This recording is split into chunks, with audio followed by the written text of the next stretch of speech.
Ladies and gentlemen, boys and girls, welcome to another episode of the Alpha Podcast, the show where we talk about the latest, hottest topics in the world of pop culture and sports. I am your host, Jayden, or Jay, whatever you would like to call me, and I got a lot of sports-specific topics we are going to get to today, as you may have seen from the title of the podcast. But before we get into all of that, as always, thank you guys for joining me this afternoon, and I hope you enjoy. Be sure to hit the like button on the podcast if you're watching from YouTube, Spotify, or Apple Podcasts. And if you are listening from Apple Podcasts or Spotify, make sure you guys look at my YouTube channel, follow it, subscribe, and tap the notification bell to get notified when all of my videos go live. Without further ado, let's go ahead and hop and deep dive into it. So the league had some meetings last week regarding the Tush Push ban, and they had some other things. I think they talked about the onside kick and other things. But the main thing was the Tush Push. Because when they originally had the team meetings a couple months ago, I want to specifically say this was back in March, they held talking about it and wanted to wait until this meeting so they could focus on it, kind of make sure the owners got their what argument they want to get with, if they're going to ban it or if they're going to keep it. There was a report by Diana Rossini, who is a very trusted person in the media when it comes to sports reporting, football specifically for The Athletic, and it stated that going into the meeting, the general consensus was that the Tush Push was going to be banned. I wouldn't say those. Jeffrey Lurie was already part of the meeting, but Jason Kelce was there as well, and they brought him in where he was there to pretty much persuade it, give deep dives, details about it, to persuade the owners that were on the fence and already thinking that it is a play that is deemed to an injury risk to players, because that's been the main argument for the play. Teams and owners are trying to deem it dangerous for the players to perform.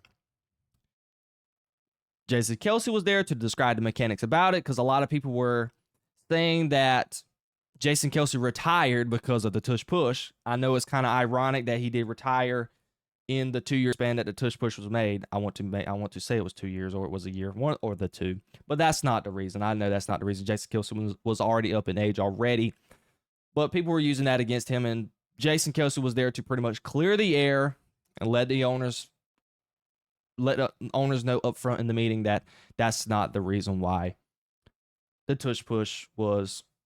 That's not the reason why he retired, because of the Tush Push. After the meeting, shockingly, the Tush Push was not banned. It needed 75% of the votes, meaning that 24 out of the 31 needed to agree to ban the Tush Push. And it seems that they were almost close to that number. They only got 22 votes. So that means 9 teams essentially voted not to ban the Tush Push. It says 10, but I don't know how they're saying that there's 22 votes and there's 32 teams, not 31 teams. So yes, 10 people didn't. I weren't thinking right then. So yes, 10 teams voted not to vote against it, and them teams included the Eagles, the Ravens, the Browns, the Lions, the Jaguars, the Dolphins, the Patriots, the Saints, the Jets, and the Titans.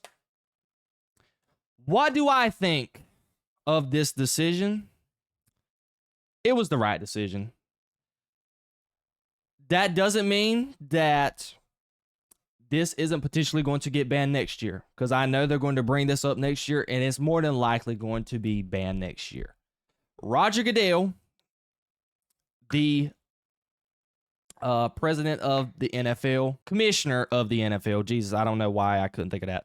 The commissioner, Roger Goodell of the NFL, has been on record saying that he doesn't like to play, and that's the reason why a lot of people thought it was going to be banned.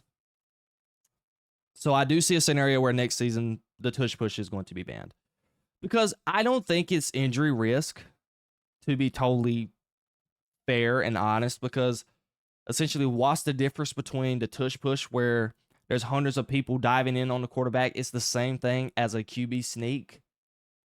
There's still people that's on top of your quarterback. thousands of pounds on top of the quarterback. It's the same concept with the tush push. I just have never another aspect that the owners will look that the teams put into the statement as well. Their argument was the whole pushing the player, because in the rules, I think you can only get pushed by one player, if I'm not mistaken. There's some type of stimulation there with the rule, like a little nick and cranny that a lot of teams were picking into, like, oh, you're only allowed to push one player, but there's 3 people pushing on the quarter. They're trying to get into the details to just try and get the play ban. And that didn't end up working. So I don't really think there's much of a difference between the tush push and a QB sneak. But here's always been my argument for the play. It's an ugly play. There's nothing eye-catching about it because sports in the NFL is selling a product. This is something we have to think about. As a consumer, as I'm watching these games that the Eagles play, there's 3rd and 2, 3rd and 3, 3rd and 4. Okay? We like to know what's not obvious. Okay? We don't want plays to be obvious. When we're watching a football game, whether it's 3rd and 3, 3rd and 2, we want to be on the fence like, oh my God, what are they going to call? What are they going to call? Are they going to call this? Are they going to call a run? Are you going to call a pass? We don't want to. We always want to be surprised. And that's what happens on the football field. As players and as coaches, it's the element of surprise what's going to happen. With the Philadelphia Eagles, when it's 3rd and 3, 3rd and 2, or 3rd and 1, we know what they're going to run. They're going to run the tush push. And if they do run it on 3rd and 3 or 3rd and 2 and get a yard or 2 out of it and it's 4th down, guess what? They are going to go for it on 4th down, whether they're on their own 25, their own 30, wherever they are at on the field currently. They would probably be stupid enough to run it on their own 5-yard line because that play for the Eagles specifically has a high success rate. Something else that we have to note, though, is that there isn't many other teams that are as successful as running it as the Eagles. We could take into consideration Josh Allen and the Bills. They did run that play in the NFC Championship game last year, and it was not successful for them. It actually cost them the game. So that's something that owners need to put in consideration, I'm sure, as well, and these other teams did. But that's ultimately what it comes down to. There's no sugarcoating it. It's just an ugly play. It's bad television. They did this same thing with the move with Cam Chancellor, where Cam Chancellor jumped over the line to block a field goal. They've done it with that. They've had the horse collar outlawed it as well. There has been a history where the NFL, in whatever creative plays that teams have come up with, they have always been outlawed them in some way, form, or aspect. And I don't see a scenario where this play is going to be any different. Just because it lasted this year with 22 votes, so you're telling me that 2 other people aren't going to come up with the reason this NFL season to ban the play next year? You're sadly mistaken. Obviously, the Eagles are one of the teams that were not going to be in favor of banning it. Some coaches that I was interested in, such as I know the Saints with Kellen Moore, obviously he wasn't going to ban it. Aaron Glenn of the Jets, I could see him doing that. If you note and look at the coaches that were in favor of not banning it, all of these are defensive-minded head coaches. The Patriots, the Jets, the Titans, the Lions, the Ravens, and Eagles. So 6 out of the 10 teams were from defensive-minded head coaches. I would say an anomaly would kind of be the Saints because Kellen Moore did just play for the Eagles, and it's kind of like, okay, I just won a Super Bowl with your guy, so I'm not going to ban your play. So I'm going to really essentially take them out of it. So 6 out of the 9, well, 5 out of the 9, if you really want to be specific, not counting the Eagles, were in favor of keeping the play. So you tell me an offensive-minded team such as the Jaguars, the Dolphins, or the Browns couldn't come up with an idea of next year of wanting to ban the play. And you could say that maybe one of the teams that were in favor of banning it could come back and not want to ban it next year when these discussions come up again. But inevitably, the league is going to get rid of the play. Me personally, I don't like the play. I hate it. It's not because the Eagles are good at it. I just don't like the play because it's not good television. There's no suspense involved with the play. It's essentially, and a lot of people might like this aspect of it, it's man on man, strength on strength. And from a defensive standpoint, I don't know how you stop it. There's not been a defensive coordinator in the 2 years that it's been a thing now that has been able to stop it. I don't know how you stop a play when I've said this before, you got 3 people, the running back and 2 tight ends, or 2 running backs, however you run the set. And you got a QB that squats 600 pounds on top of a running back that squats 600 pounds on top of 2 tight ends who probably squat 1,000 pounds together just between them two. So you got 4 guys who squat well over almost 2,000 pounds altogether are getting pushed forward in order to get a yard. On top of 5 330-pound offensive linemen at average. It seems with those stats, in my opinion, it is really hard to get a stop. What way and rules are coaches going to come up with this year to try and stop the play? I don't know. Do I think the play is unstoppable? I do. I don't see a scenario where a coach could find a way to stop the play from being good. I don't see a scenario. I don't see it. But yet I'm not an expert. So maybe somebody, one of these smart defensive-minded head coaches, could probably come up with an idea. It's just a wait and see thing. But overall, I'm surprised. I am shocked that it didn't get banned. I do think it's going to get banned in the future. I'm not bummed by it because stop them from getting into that situation. Stop the Eagles from getting in 3rd and 3. Force them to actually run an actual run play or pass play. That's me. But am I going to be happy if they do outlaw it? Yeah. Just from a consumer standpoint. Because it's a better product with this play not in it, and it creates more suspense for the audience. But overall, that is my thoughts when it comes to the Tush Push and the league meetings. Let me know what you guys thought about it. Do you guys think it should have been banned? Do you think that it will be banned next year? Do you guys think there possibly are owners who ban it this year who are probably not going to ban it next year if they come up with a possible solution on how to stop it? I want to know all of your comments down below. And let's get to the next thing. Going into last year, or this last season, college football finally went to the 12-team format. For the most part, it was entertaining. Maybe the first 2 rounds wasn't the best. You obviously saw from seed 6 and down were far abundantly better than the seeds 7 through 12. Well, I wouldn't say the seeds 7 through 12 because they were seeded awkwardly, because this is what this article is about, essentially.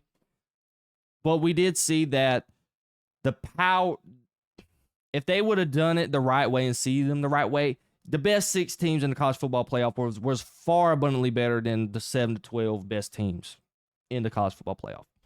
Because we did know that the college football playoff committee seeded them the top 4 seeds went to the division winners. And then the 5th seed, I forgot really how they did it. So whoever that 5th seed was that had the worst record ended up getting that 5 seed, but they didn't get the bye. I think that's how it went. So you had the top 4 seeds went to the best teams with the best record in each conference, from the SEC, the SEC, the ACC, the Big 10, the Big 12, and the Mountain West. Those were your 5 conferences. A lot of people didn't like that format because teams like the Ohio States, the Tennessees, who we knew had better records than what the teams who won their conference did. And teams like Miami and Alabama and all these teams ended up missing out on the playoff, who had better records than what some of the teams who got in did, and who we all thought were better overall teams than what the teams that got in. But it seems that the college committee has changed that. In an article that came out yesterday, The 12-team college football playoff will move to a straight seeding model this fall, rewarding the selection committee's top 4 teams with the top 4 seeds in a first-round bye. Sources told College Football Heather. So this does not essentially mean that they're seeding the top 12 teams by... They're not going to rate the teams by the 12 best teams with 12 best record. That's what I'm getting from this. Maybe if we see some more information on it in the future, we're just going to have to wait and see. But essentially what this article was saying, that the top 4 teams are going to get a bye with the best record. Instead of, if you won your conference, you get the top 4 seeds. I'm 100% with it. Could you really sit here and imagine a team like Ohio State, who was literally 1 win apart from Oregon, got the 6th seed, and Oregon got the 1 seed? That's drastically wild. Okay. There was no reason why a team like Ohio State should have been the 6th seed. If I'm not mistaken, the SEC team was the 5th seed. A lot of teams that were seeded 5 through 10, essentially, did not deserve to be where they were. They should have been seeded a whole lot higher, especially above Arizona State. Should have been seeded above Boise State. And whoever won the SMU, they won the ACC. Or didn't know, SMU didn't win the ACC. I can't remember who won the ACC. But anyways, you had the teams like the Notre Dame, and you got to think about this too. Notre Dame was punished because they weren't even in a conference, so they were ineligible from getting a bye. They were ineligible from getting seeds 1 through 4. But this is good for the College Football Committee. This is good for the College Football Playoff. We want the top 4 teams to get their bye, and it would structure the seedings effectively from teams like Oregon, who were the number 1 seed, from playing an absolute gauntlet in the 2nd round. Oregon got dealt the worst hand. Imagine getting a first-round bye, and then your very first game in the College Football Playoff, you're playing Ohio State, who was favored to win the Natty, one of the best teams in college football.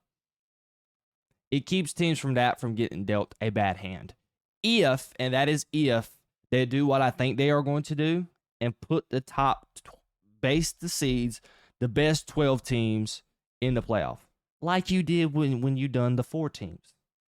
Guess what? You put the best 4 in the playoff. That's what they need to do with the 12-seed playoff, 12-team playoff. Put the best 12 teams in there and see them based on their record, resume, however you did it in the past, okay? I don't care if they win their division, a team like Boise State, Arizona State, I don't care. I want the best 12 teams in the playoff. Teams like Miami and Alabama needed to be in that playoff. It keeps you from having games like you did in the first round that was relatively lackluster. Does that keep from teams that are in the small conferences from being in the college football playoff? Yes, but it's been like that in the past. I understand getting into the college football playoff is a good thing for the program. It gives them chances for more advertisements and things of that nature. I totally get it. But guess what? We want the best 12 teams in the playoff as consumers. And that's what the priority should be. That should be the priority going forward. But we know the NCAA, they find a way to screw it up as always.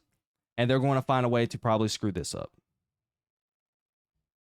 But that is the news when it comes to the future of the college football playoff. Let me know what you guys think. Do you think they should seed the teams based on the best 12 teams in the playoff? Or they should do what this article possibly says that they're doing with allowing the best 4 seeds to get the bye, and they're probably going to seed 5 through 12 based on resume and things of that nature instead of the best 12 teams in the playoff. I want to wait and see what they're going to do in more detail with it. I want to make sure that they are essentially going to seed the best 12 teams in the playoff. But it's going to have to wait and see. Now, let me know what your guys' thoughts on that in the comments. Something that I have not talked about ever on my podcast is some baseball. Okay. If you guys do not know, I'm a Dodgers fan, and we just got done winning the World Series. But I got something alarming that has been going on around Shohei Ohtani. Shohei Ohtani had Tommy John surgery the year before he was with the Dodgers. Going into the season, he was only able to bat. His bat was single-handedly the reason why we won the World Series. And obviously, he didn't have a great performance in the playoff. Well, sorry, he didn't have a great performance in the World Series, but overall in the playoffs, from the semifinals round to the National Championship Series, National League Championship Series, and on up, he was sensational. He had his woes in the World Series because of the injury he sustained to his arm, if I'm not mistaken. Yeah, it was to his arm because he slid weird, and his arm kind of got locked up under him, and his arm was essentially hurt, so he was having to swing a bat with a hurt arm. You guys go out there and try to swing a bat the hardest you can with one of your hurt arms. And I think, if I'm not mistaken, it was his lead arm. Yeah, good luck. You're not going to get no power under your swing, and you're going to be instant and wincing as soon as that 90-plus mile per hour baseball is going in there, based on what pitch that is thrown. But still, though, Shohei Ohtani with his bat was one of the reasons why the Dodgers won the World Series. And ever since he's been on the Dodgers, they've been trying to get him to start throwing again. I have been against it. I understand that Shohei Ohtani is a transcendent baseball talent, but there is no reason why, after what you saw last season, that you should even consider Shohei Ohtani pitching again, because he's too valuable. What is he to you when he's out there pitching and he possibly gets hurt again throwing the baseball, and you're not able to use him as a hitter? You're just losing one of the best bats in the league. But that's neither here nor there. Let's just get specific to it. So over the weekend, during the game that they played against the Mets in Citi Field, Ohtani threw his first actual live batting practice with an actual batter. He threw 22 pitches for the first time of live BP. And we're going to read an article here, because I wanted to see some of Ohtani's comments and Dave Roberts' comments from what the pitching session did. And this article is from the Associated Press. Ohtani stated, "I haven't thrown in a while, so it was nice to be able to feel like I was a pitcher. I just kind of remembered those days when I used to have a lot of good memories as a pitcher." And the article goes on to say,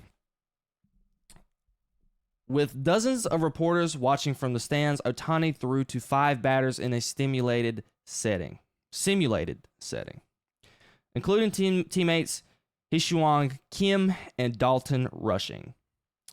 "It was a good first step," manager Dave Roberts said. "Certainly exciting for all of us." Look, I already stated where I am on this. I don't understand why you're trying to rush Ohtani back to pitch, because I already knew. Obviously, I keep up with my team. I mean, I don't cover baseball on my platform because baseball is a tough sport to watch. Too many games, too much to keep up with. I don't love it outside of NBA. Although I can say, I know the NBA has been good this year as far as playoffs. But baseball playoffs is pretty darn good. Super underrated. So I mainly tune in during the postseason when it comes to baseball. But I know who's on my team and who's not on my team. I already knew we had a stacked bullpen, or a starting rotation, to be specific. And you got to think of these names here. Granted, you normally only pitch 5.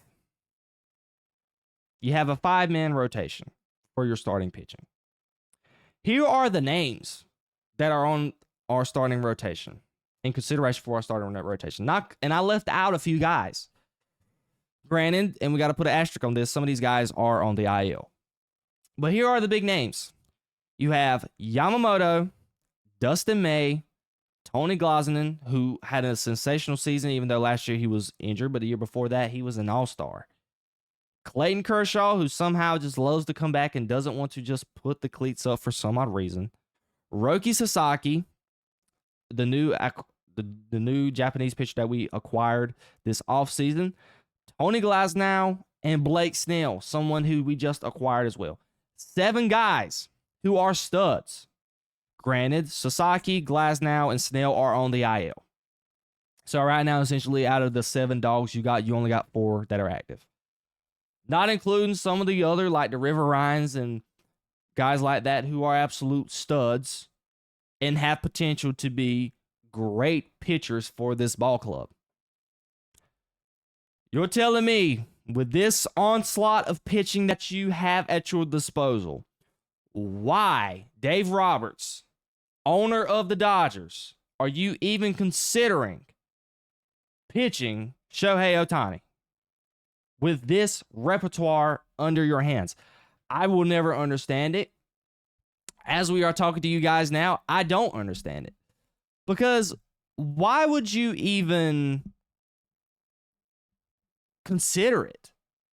Given what you just won with Ohtani, you just won the World Series. You did the ultimate goal. The hardest thing to do in your sport, you won it. You have a transcendent talent of a player in Shohei Ohtani. Can you please explain to me why you would even entertain it? I get it. I know there is probably something right now at Shohei Ohtani where he wants to be able to pitch again. Is part of his game. That's what got him into the league. That's what got him people considering him one of the best baseball players of all time, the next Babe Ruth. I get it. But we got to put there's sometimes you have to keep the player from himself. What is in the best interest of Ohtani? Continue to be the best player in baseball. You're coming off of winning a World Series. You just won the NL MVP. You won more awards as well. Now that I'm talking about it, but I didn't think to write them down. But you won some more awards on top of that. Or you want to be greedy, not put the team and yourself and your health first, and just worried about the idea of pitching again and chancing yourself from either screwing up your arm again, because it's likely. Tommy John is no joke, okay? That UCL is your best friend. That ulnar cruciate ligament is your best friend. Once you repair it in baseball, it's tough to come back from. Ask Dustin May. He had Tommy John the year before, and guess what? If I'm not mistaken, last year he hurt his arm again. I don't know if the Dodgers really understand how historic of a season Shohei had last year. He came to a team his very first year and won them a World Series. Do you know how many players are able to sit here and say that they helped win their team a World Series in the very first season they got there? Not many. The latest player that we can think of who has done that was Tom Brady. LeBron didn't even do that when he went to the Lakers and went back to the Cavaliers. I don't even think he done it in the first year he was with Miami. If I'm wrong, tell me I'm wrong. If I know I'm right about when it comes to the Cavaliers and the Lakers, I might be wrong about Miami. That was way before my time. When LeBron went to Miami, I was 6 years old. I didn't even know who LeBron James was. I was too worried about playing with Spider-Man toys and Batman toys. But you have one of the greatest baseball players to ever touch a bat, who has ever touched a baseball. And when he is pitching, he is one of the best players in the league. Pitchers in the league. I'm not going to dispute that. But we got to look in the best interest of the team. Are we a better ball club when we have Ohtani in the batting rotation, fully healthy, knowing there's no chances of him hurting his arms by swinging a baseball bat, and competing to win a back-to-back championship? Or is it more beneficial for the team to let him pitch when he's coming off of Tommy John with the chance of him hurting his arm and not being available till next year, keeping them from winning a World Series? Granted, I know the Dodgers have one of the best medical staff you could ask for. It's a professional ball club. They put in a bunch of money into these players. I get it. But you got to be kidding me that the Dodgers are even considering this.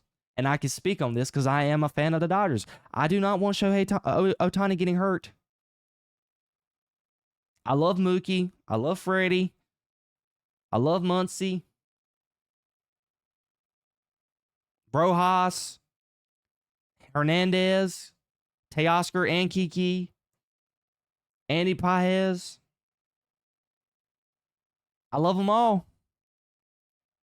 There's no way they're winning another World Series if Ohtani is not in that lineup in some way, form, or fashion. It's the God's honest truth. Cannot forget Will Smith either. Yes, I know my team. I know my ball club. Okay? I watched them all. I watched them in the postseason every year. I was there when they lost to the trash can banging Houston Astros. And I was there when Manny Machado was on the team and we went to the World Series, and Mookie Betts and the boys demolished us. I was there. I'm a fan. Corey Seager was one of my best players I ever had on the Dodgers. He's not even part of us no more, and he left us and gave the Texas Rangers the World Series. I know ball. I played baseball. I understand how UCLs work. So I don't think that I do not like the idea that the Dodgers are even entertaining Shohei Ohtani pitching this upcoming season and in the future of his career. Let me know what you guys think about my comments when it comes to this. You may disagree with me. This is just my perspective of it. Shohei Ohtani is way more valuable in the batting rotation and hitting the baseball instead of pitching the ball. Now, if he was on a different roster, maybe I would have different comments. But we have, as I've stated, we have a stacked starting rotation when healthy. I probably wouldn't even mind if for emergency cases only in the postseason that you throw him up there. I'm not disputing that. But during the regular season, absolutely not. Let me know what you guys think. Do you disagree with me? Do you agree with me? Do you think Shohei Ohtani should pitch again? Do you think the Dodgers should even entertain it? Should they allow it? I want to know everything down below in the comments below. And we have reached almost the end of the podcast. We got one more topic that we are going to get to. I haven't been able to keep up with this series as much as I have liked to. The very first game I wasn't able to watch because I was working. But y'all know I was able to keep tabs on it during the Celtics series. I didn't watch the first game. I did watch the second game. I just didn't make a video on it. But I was here watching Game 3 last night. I'm pulling for the New York Knicks. I want them to make history. They haven't been to the finals since 1998. I'm pulling for the fan base. They've been through enough hurt. They remind me of the Dallas Cowboys. They're due. The Knicks went unprecedentedly down 0-2, given the heroics of the Pacers coming back by 16 in under like 4 minutes in Game 1. Then last game was a relatively close game in Game 2. The Knicks just didn't come up with the win. But last night's game was scary to begin with. It felt like the Pacers was going ahead and putting the nail in the coffin because the Knicks were down 20 at one point in the second quarter. I was watching it. Fans were watching it. The team in that stadium was watching it. The fans in that stadium was watching it. It felt like the series was over. It really did. There was a span where the Knicks turned the ball over like 2 or 3 straight times, and Halliburton laid the ball up to go up 20. The arena was going crazy. And we were all just sitting here. I was sitting there talking to myself like, God, this series is over with. The Knicks had no life. They got in foul trouble early. But the New York Knicks did New York Knicks things. They were resilient.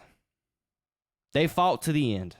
They did the same thing in Boston on the road last series, and they done it against Indiana. Coming back from 20. They do it on the regular. I know I didn't say that right for those who are probably listening via Spotify and Apple. But we're going to use that slang today, on the regular, because that's what the Knicks do. They play hard, smart basketball. This team, when their backs have been against the wall, they have mostly answered the call. This was led by, and we have to get credit to, Karl Anthony Towns. He scored 20 of the 24 fourth quarter points. This was huge for multiple reasons. Jalen Brunson was in foul trouble. He is your main star. He is your main offensive option. You can't rely on Mikal Bridges much offensively. He's inconsistent. Josh Hart, he's inconsistent. OG Anunoby, he's hot and cold as well, inconsistent. But you have an all-star outside of Jalen Brunson on that team. His name is Karl Anthony Towns. You traded for him for a reason. Because he has the potential to be a pro, an NBA all-NBA type player. And he showed that in the fourth quarter last night. When his team needed him most, he was cooking. I watched it. Every time Cat got the ball, it felt like he was going to score. That shows you what a difference between a superstar and a star. Cat is a superstar. Okay.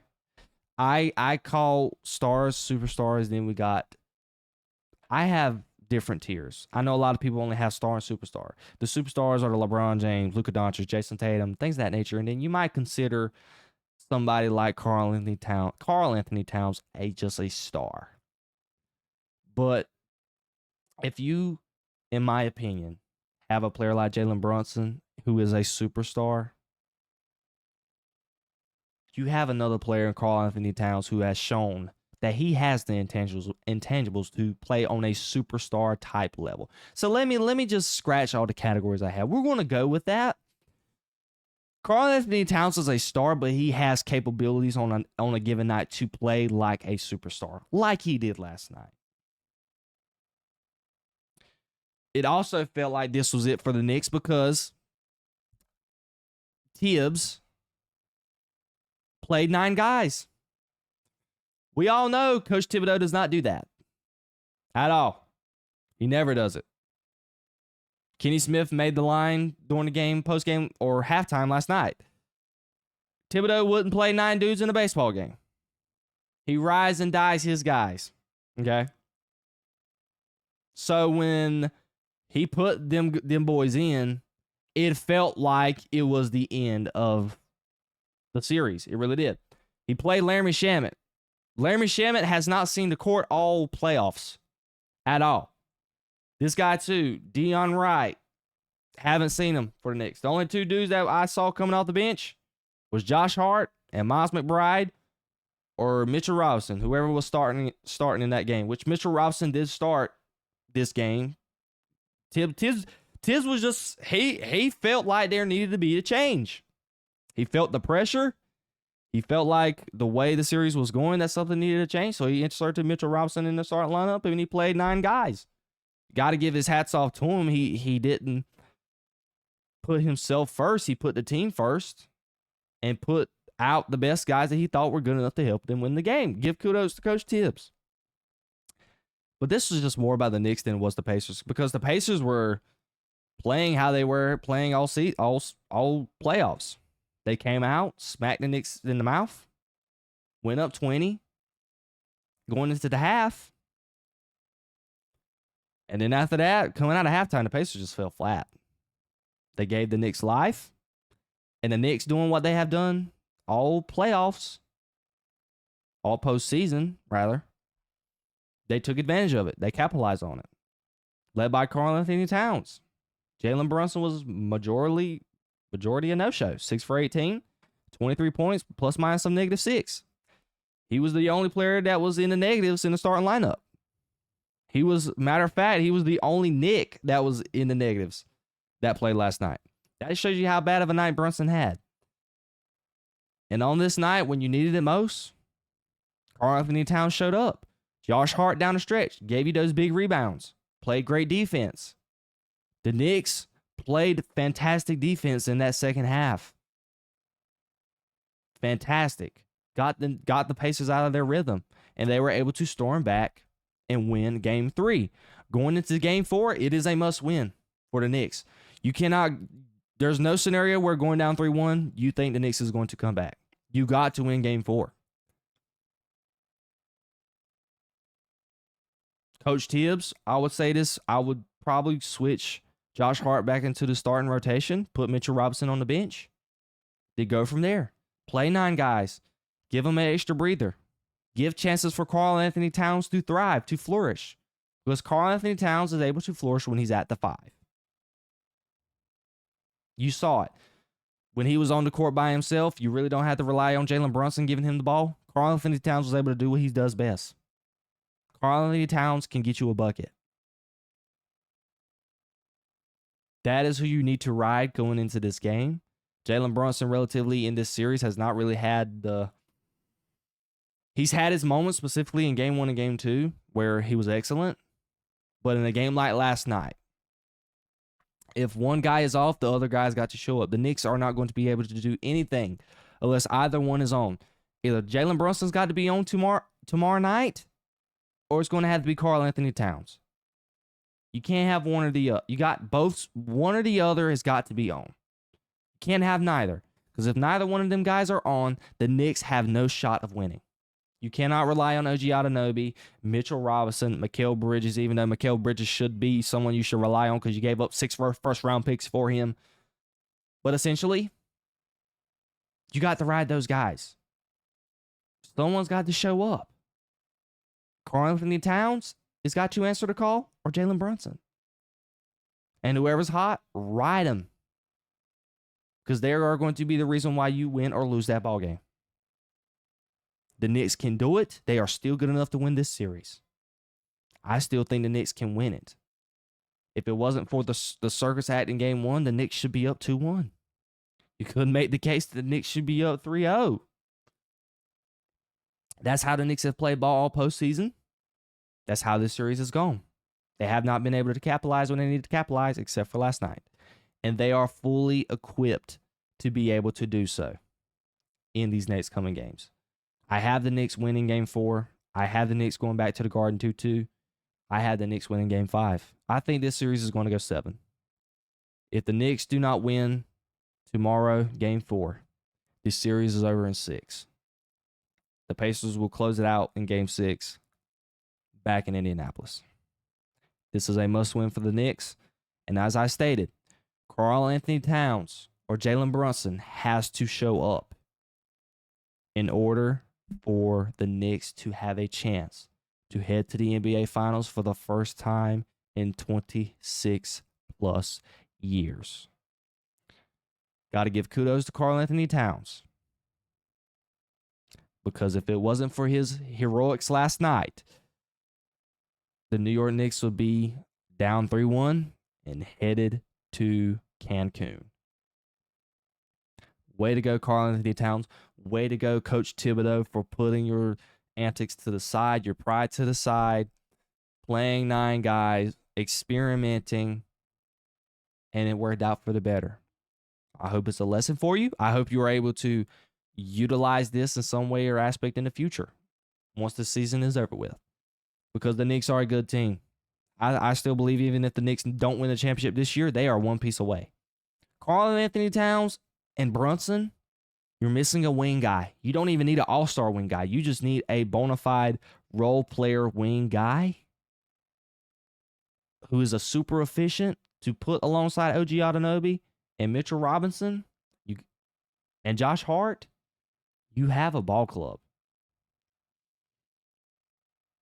If they could get somebody like a Kevin Durant, as old as he is, would be sensational.